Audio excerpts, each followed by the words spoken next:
Thyroid అనగానే ముందుగా మనకు హార్మోన్ సమస్యలు గుర్తుకొస్తాయి. నిజానికి థైరాయిడ్తో హార్మోన్ల సమస్యే కాదు, క్యాన్సర్ ప్రమాదమూ ఉంది. థైరాయిడ్ గ్రంథిలో ఒక్కోసారి క్యాన్సర్ కణుతులు కూడా పురుడు పోసుకుంటూ ఉంటాయి. గొంతు కింది భాగంలో వాపులా ఉబ్బి కనిపిస్తున్నా, రోజులు గడుస్తున్నా బొంగురు గొంతు తగ్గనప్పుడు థైరాయిడ్ గ్రంథిలో ఏదో సమస్య తలెత్తిందని అనుమానించాలి. తొలి దశలోనే పసిగడితే థైరాయిడ్ క్యాన్సర్ నుంచి తేలికగానే బయటపడొచ్చు. థైరాయిడ్ క్యాన్సర్ గురించిన పూర్తి వివరాల్ని డాక్టర్ని అడిగి ఇప్పుడు తెలుసుకుందాం.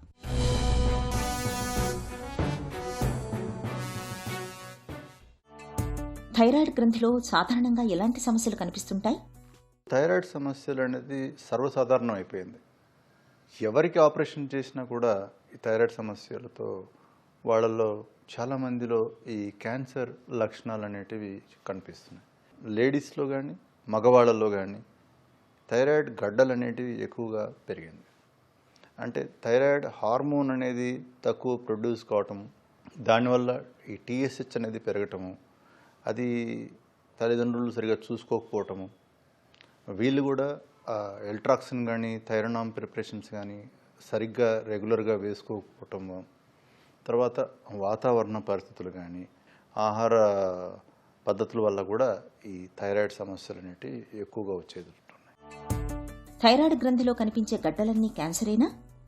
థైరాయిడ్కి వచ్చే గడ్డల్లో చాలా వరకు క్యాన్సర్స్ కాకుండా ఉండే గడ్డలే ఉంటాయి.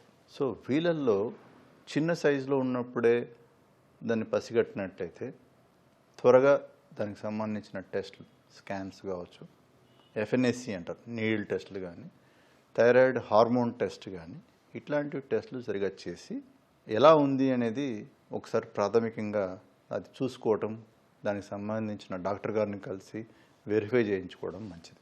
అలాగే ఈ డాక్టర్లు చూసినప్పుడు ఈ ఎఫ్ఎన్ఏసి నీడిల్ టెస్ట్ చేసినప్పుడు వచ్చే రిపోర్ట్స్ ఏదైతే ఉంటాయో ఆ రిపోర్ట్ ఆధారంగా వీళ్ళకి ఆపరేషన్ అవసరమా లేదా అనేది కూడా స్కాన్ రిపోర్ట్తో కూడా కలిపి వాళ్ళకి చెప్పడం జరుగుతుంది. సో ఇట్లాంటి వాళ్ళకి ఆపరేషన్స్ చేసినప్పుడు మోస్ట్ ఆఫ్ ది టైమ్స్ అది క్యాన్సర్ కాకుండా వచ్చే అవకాశమే ఎక్కువ ఉంటుంది. కానీ ఈ మధ్య ఇట్లాంటి వాళ్ళు ఆపరేషన్స్ చేసిన వాళ్ళలో కూడా క్యాన్సర్ డయాగ్నోసిస్ అనేది తరచుగా చూడడం జరుగుతుంది. థైరాయిడ్ క్యాన్సర్ ఎందుకు వస్తుంది? ముప్పు ఎవరికి ఎక్కువ?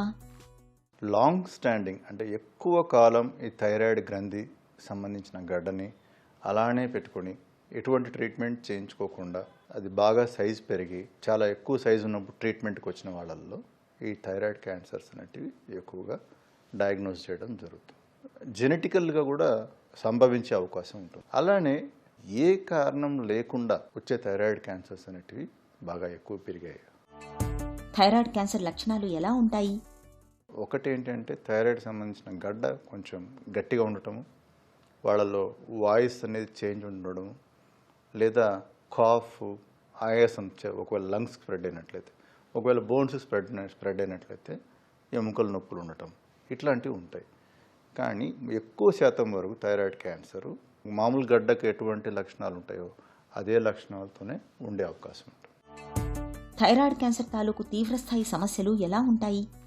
అంటే థైరాయిడ్ క్యాన్సర్స్ని ఒకవేళ మనము నెగ్లెక్ట్ చేసినట్లయితే చుట్టుపక్కల భాగాలకి వ్యాపించే అవకాశం ఉంటుంది. ఒకటి వెనకనున్న ట్రాకియా అంటారు, విండ్ పైప్ అంటారు.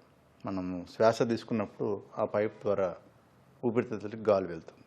సో ఆ విండ్ పైప్ని టచ్ అయినట్లయితే, ఇన్వాల్వ్ చేసినట్లయితే దానికి సంబంధించిన రిసెక్షన్ కూడా చేయాల్సి వస్తుంది.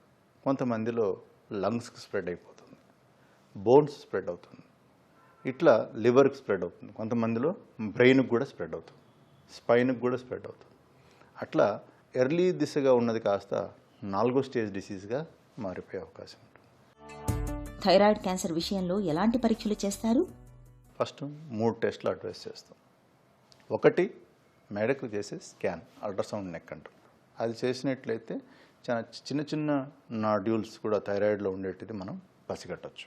నెక్స్ట్ థైరాయిడ్ ప్రొఫైల్ అంటారు. థైరాయిడ్ ప్రొఫైల్ అంటే రెగ్యులర్గా ఈ టీఎస్హెచ్, ఫ్రీ T3, T4 ఇవన్నీ చేయడం జరుగుతుంది. ఇవి కాకుండా ఎఫ్ఎన్ఏసి అంటారు, అల్ట్రాసౌండ్ గైడెడ్ ఎఫ్ఎన్ఏసి అంటారు. నీడిల్ టెస్ట్ చేయడం వల్ల దీనికి గ్రేడింగ్ ఉంటుంది థైరాయిడ్ ట్యూమర్స్కి. సో ఆ గ్రేడింగ్ ప్రకారము, ఈ నీడిల్ టెస్ట్ రిపోర్ట్ ప్రకారము వీళ్ళకి సర్జరీ చేయాలి, వీళ్ళకి అబ్జర్వేషన్ పెట్టాలి అని మనం స్టాండర్డైజ్ చేసేది ఉంటుంది. ఎవరికైనా థైరాయిడ్ గ్రంథిలో బాగా పెద్దగా ఉండి చుట్టుపక్కల భాగాలకు అంటుకున్నట్టు డౌట్ఫుల్గా అనిపిస్తే మాత్రం వాళ్ళల్లో సిటీ స్కాన్ అడ్వైజ్ చేయడం జరుగుతుంది. థైరాయిడ్ క్యాన్సర్కు చికిత్స ఎలా ఉంటుంది? కొత్తగా వచ్చిన చికిత్సలేంటి? ఫస్ట్ థైరాయిడ్కి సంబంధించిన ట్యూమర్స్ క్యాన్సర్ అని డయాగ్నోజ్ అయ్యే కొంతమంది పేషెంట్స్ ఉంటారు ఫస్ట్లోనే. కొంతమందికి ఈ ఎఫ్ఎన్ఏసి నీడిల్ టెస్ట్లో మామూలు గడ్డనే కానీ క్యాన్సర్ సస్పిషన్ లేని విధంగా ఉండేవాళ్ళు కొంతమంది ఉంటారు. సో ఈ ఇద్దరు పేషెంట్స్లో క్యాన్సర్ అని డయాగ్నోజ్ చేసిన పేషెంట్కు మొత్తం థైరాయిడ్ గ్రంథి తీయడం జరుగుతుంది.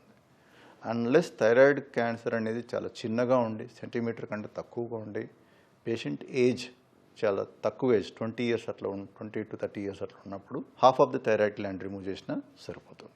అలా కాకుండా మనము థైరాయిడ్ గ్రంథి ఎఫ్ఎన్ఏసి నీడిల్ టెస్ట్లో మామూలు గడ్డని వచ్చి వాళ్ళకి చేసినప్పుడు ఆపరేషన్ అప్పుడు మనం టెస్ట్ పంపిస్తాం ఫ్రోజన్ సెక్షన్ అని.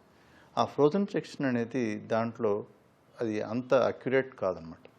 దాంట్లో కూడా నీడిల్ టెస్ట్లో క్యాన్సర్ అని డౌట్ఫుల్ వచ్చినప్పుడు ఈ ఫ్రోజన్ సెక్షన్ పనికొస్తుంది. అదర్వైజ్ వీళ్ళకి మనకి ఆపరేషన్ చేసిన తర్వాత వచ్చే బయాప్సీ రిపోర్ట్లో క్యాన్సర్ అని డయాగ్నోజ్ చేయడం జరుగుతుంది. So most of the times ఈ థైరాయిడ్ క్యాన్సర్ ఆపరేషన్స్ మనం ఓపెన్ ఆపరేషన్ ద్వారా చేయడం జరుగుతుంది. సో మొత్తం గ్రంథి తీయాలా లేకపోతే సగమే తీయాలా అనేది దానికి చాలా క్రైటీరియా ఉన్నాయి.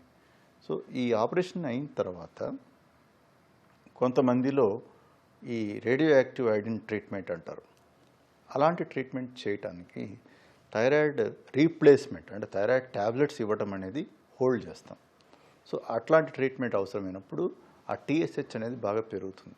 సో వాళ్ళకి ఆ రేడియో యాక్టివ్ ఐడిన్ ట్రీట్మెంట్ అనేది ఒక మెడిసిన్ కర్డ్ లాంటి మెడిసిన్ తాగించడం వల్ల వ్యాధిని మళ్ళీ ఫ్యూచర్లో కూడా రానివ్వకుండా చాలా తగ్గించే అవకాశం ఉంటుంది. అదే కాకుండా వీళ్ళల్లో చాలామందిలో కొంతమంది తక్కువ వయసు ఉన్న వాళ్ళు వస్తారు. వాళ్ళు ఏంటంటే కాస్మెసిస్ అంటే లోకల్గా ఇక్కడ స్కార్ ఉంటే ఏమైనా ప్రాబ్లమ్స్ రావచ్చు అనేసి స్కార్లెస్ ట్రీట్మెంట్ అడుగుతుంటారు. ఇట్లాంటి స్కార్లెస్ ట్రీట్మెంట్ అడిగిన వాళ్ళకి ఈ రోబోటిక్ సర్జరీ పరికరం ద్వారా చేయటం జరుగుతుంది. సో ఇటువంటి రోబోటిక్ పరికరం వల్ల ఆపరేషన్ చేసేటప్పుడు కూడా ఈ పారాథైరాయిడ్ గ్లాండ్స్ అంటారు, థైరాయిడ్ పక్కన ఉండే పారాథైరాయిడ్ గ్లాండ్స్ని కానీ వాయిస్ సంబంధించిన నర్వ్ కానీ చాలా కేర్ఫుల్గా చూస్ చేసినందువల్ల వీళ్ళకి మెరుగైన ఫలితాలు వస్తున్నాయి. కొన్ని థైరాయిడ్ సమస్యలకి ఈ రోబోటిక్ సర్జరీ కూడా ఒప్పుకోరు చాలా కొంతమంది పేషెంట్స్, ఓపెన్ సర్జరీ కూడా ఒప్పుకోరు. అట్లాంటి పేషెంట్స్ వాళ్ళకి ఏం చేస్తామంటే సైజ్ ఆఫ్ ద నాడ్యూల్ చిన్న size less than 2 centimeters size lesion థైరాయిడ్లో ఉన్న వాళ్ళకి ఆర్ఎఫ్ఏ అంటారు, రేడియో ఫ్రీక్వెన్సీ అబ్లేషన్. అది నీడిల్ పెట్టి ఆ ట్యూమర్ని చేస్తారన్నమాట, అంటే డిస్ట్రాయ్ చేస్తారు. కానీ ఇది మిగతా ట్రీట్మెంట్స్తో పోలిస్తే అంత స్టాండర్డ్ ట్రీట్మెంట్ కాదు. థైరాయిడ్ గ్రంథిలో గడ్డలు కనిపిస్తున్నప్పుడు ఆలస్యం చేయకుండా క్యాన్సర్ నిర్ధారణ పరీక్షలు చేయించుకోవాలి. క్యాన్సర్ గడ్డలని తేలినప్పుడు వెంటనే చికిత్స మొదలుపెట్టాలి. తొలి దశలో పసిగడితే థైరాయిడ్ క్యాన్సర్ నుంచి తేలికగానే బయటపడొచ్చు.